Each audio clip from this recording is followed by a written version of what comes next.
Go ahead. Like the difference is on this map, it's not. It's like a whole nother style of hatch first where you're not going. It's not like hatch first into drones and defensive play. It's like hatch first into making units to kill them. Like you're kind of just fighting fire with fire. You know what I mean? Whereas in the other hatch first games, if they were going in one base all in, you would just kind of turtle up with queens and spine crawlers.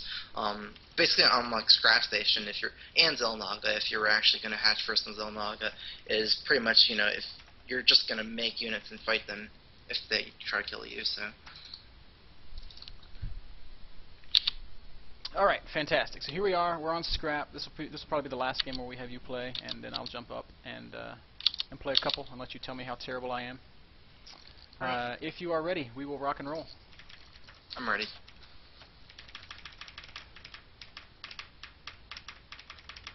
All right, there it is. Good luck, have fun, sir.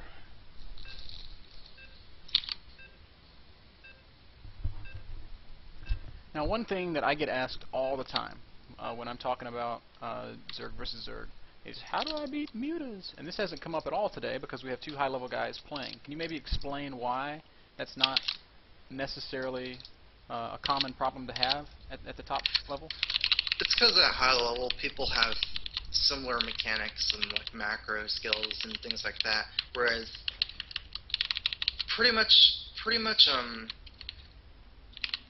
by the time that you get mutas, you kind of be dead, or like even if you got mutas out and then they didn't notice you teching a mutas, and like you have 4 or 5 mutas out, your first batch they'll still kill you with roach speedling, even if you have 4 mutas bashing at them from the air, if the game is at a similar stage, At lower levels, like, people's timings and mechanics are a lot worse, so that that timing window where they can kill you if you go mutas might not be there, And also a lot of times where people are dying to mutas, like they would have died to anything else anyways. Yeah. It was just the fact that people only did it because they were so far ahead anyways that they could manage to get mutas like that. But it's just an extremely expensive tech. It pretty much doesn't kill them most of the time either if they have enough queens. So this is interesting. You're seeing a gas right away. What's most interesting to me is the fact that he would show you that gas. Yeah, he could have built on the other side, I guess, but I don't think it changes much. I'll still be going hatch first in Scrap Station. This is like the other way of hatch first that I'll be showing you. On Scrap Station, the map is so open that even versus this build, this build is really tight on the defense. It's actually like a pretty specific thing I'm doing, but I'm actually going to go up to 17 here before I even make my pool. It's wow. like 16 hatch, 17 pool. On Scrap Station, the distance is far enough that you can take slight advantage like this, and that's what makes this a lot more playable than Xel'Naga. And I'll be getting a gas after.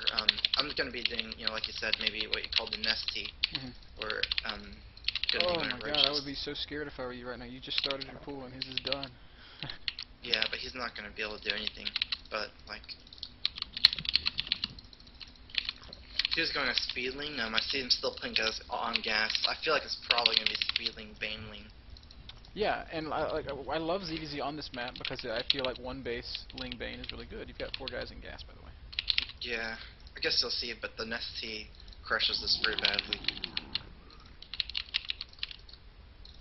And I will leave my Overlord here so I can see what's going out his base.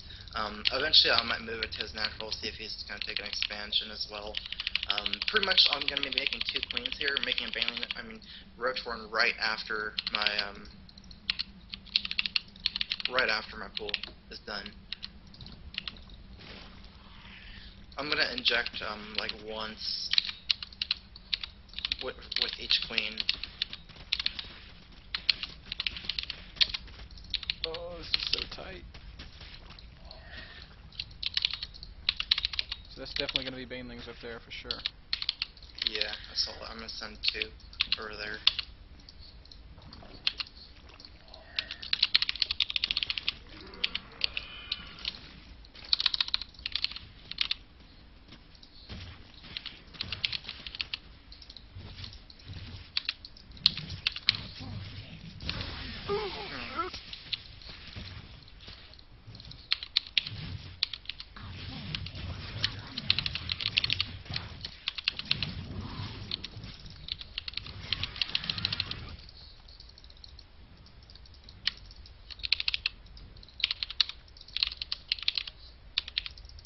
that could have gone a Might little better, still be able StrifeCro. to hold this, but probably not.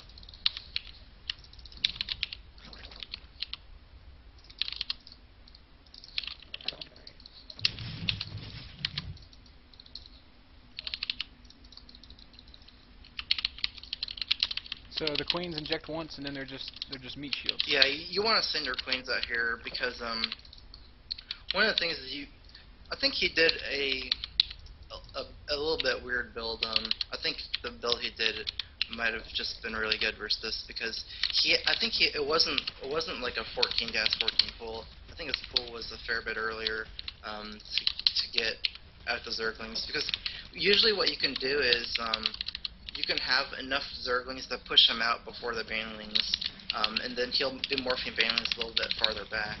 And then when he morphs Banelings farther back, you push your Queens up here a little bit, and you have your Zerglings, and you can kind of hold this place. And just as he's running up this ramp, you'll have your 3 roaches spawn.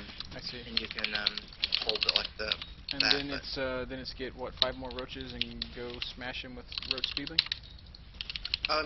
Then you kind of want to see what he's doing. If he's going defensive, if he's going to counter Expo or not. But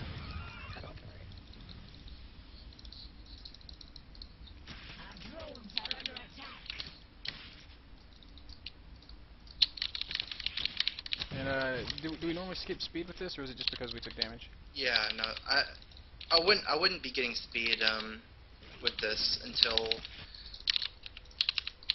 after he expos or stabilize more. I wouldn't be really getting speed versus this versus a 1 base build. I pretty much have to stack my expo there. Yeah.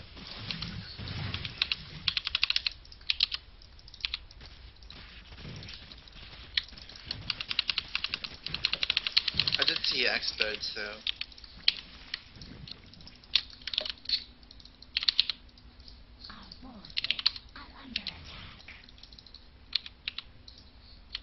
Never give up, never surrender. well, it depends how his drone count is right now.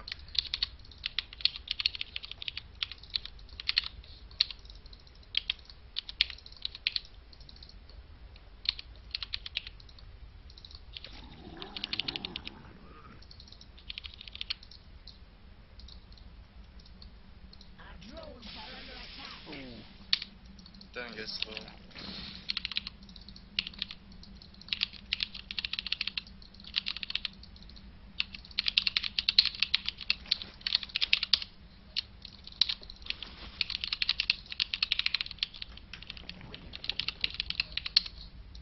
I'm just gonna be going all in the moment I get my Zergling speed up.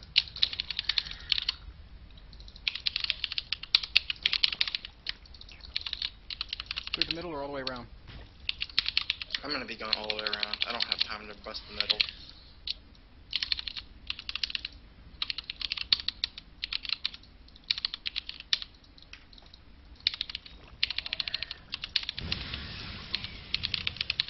It's the luckiest failing explosion ever.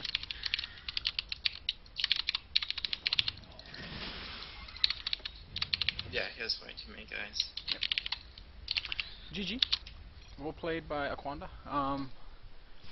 I'm curious too to see what his timing on his stuff, so I'm gonna look really fast at the replay.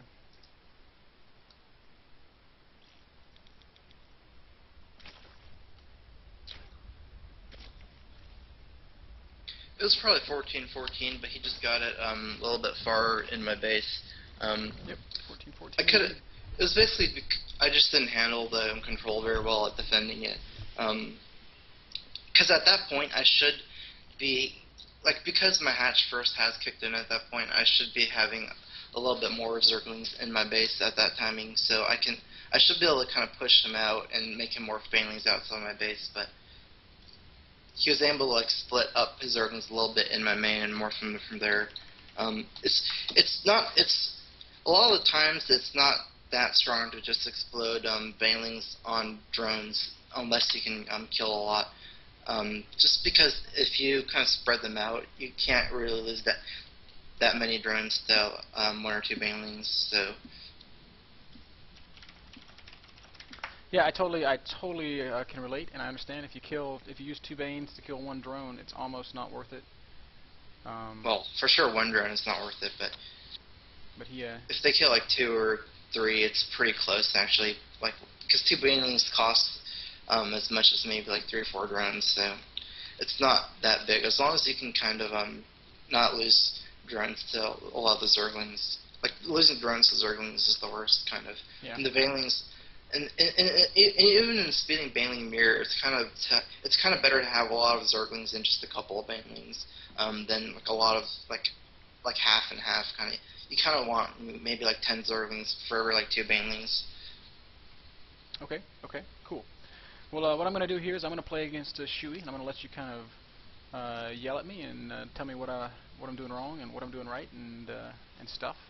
We probably only have time for 1 or 2 of these, and then after that, as we kind of close in on our last 15-20 minutes, we will take a few questions from the folks watching, if that's cool with you. All right. So to you guys that are watching, if you have questions for StrifeCro, please email those to bitter.stream@gmail.com. My mods can post the link. And if Shuey is ready, we'll get this game going. So this is Zelnaga, so I'm probably going to open Speedling, as you demonstrated. Yeah, and, for sure. I really do have a sort of an affinity for and a tendency to go 1 base baneling, especially on this map. Is that something that you would tell me that I probably want to change to kind of get better overall, or is that something that I can get away with here? The only thing about 1 base baneling is it puts you pretty far behind against 1 base roach. And if you're gonna go 1 base speeding baneling and they go 1 base roach, and then you adapt by maybe not even canceling your banelingness, but by just like expoing after that, I feel like your build is not lean enough kind of to hold the roach all in after either a tier 2 roach all in or just a tier 1 roach, like 12 roaches, maybe with the zerglings, yeah, zerglings. But if you have a more streamlined speeding expo, you can crush that build pretty bad. So the only issues are like if you can like catch it and cancel your baneling nest in time, which is pretty hard to do. At the same time, we can go Speedling Expo and then go Banelings and probably still be in a very similar situation as if we went 1 base Banes, don't you think? If you do a Speedling Expo and then go Banelings, the Banelings won't kick. They won't kick in time to stop them from killing your Expo versus a 1 base Speedling Baneling unit. Oh my! All these decisions that I have to make. It's interesting. It kind of is. It is build order wars to an extent, isn't it? Yeah, it is kind of. One of the good things is that you can kind of use 2 queens on your ramp, get a 2nd queen very early, and if you put the 2 queens to wall off your ramp, you can kind of buy time versus the banelings, even if you have just no banelings yourself or roaches. Well, then I'm going to go ahead and go Speedling Expo, because every indicator you've given me is that Speedling Expo is probably better overall. Yeah, Speedling Expo is probably the strongest opening. For this map, or period? Just for this map. Now, if we wanted to kind of play into that and say Speedling Expo is probably the strongest opening for this map, I'm playing against StrifeCro in a tournament this weekend, what build should I prepare to counter Speedling Expo? I think 1 base Speedling Baneling is just probably the best build versus Speedling Expo. I think it's the only build that has an advantage versus Speedling Expo out of all the other builds that you can do. So now we're full circle. You're making me feel like I need to go 1 base Speedling Bane. But I don't know if it's necessarily a def win or anything, and I feel like they can adapt their like a Speedling Expo to hold that. Now, hold their main. They're probably not going to expose. If I want to do, oh shit, I gotta pull these guys off gas. If I want to do a smart Speedling Expo, do I want to get the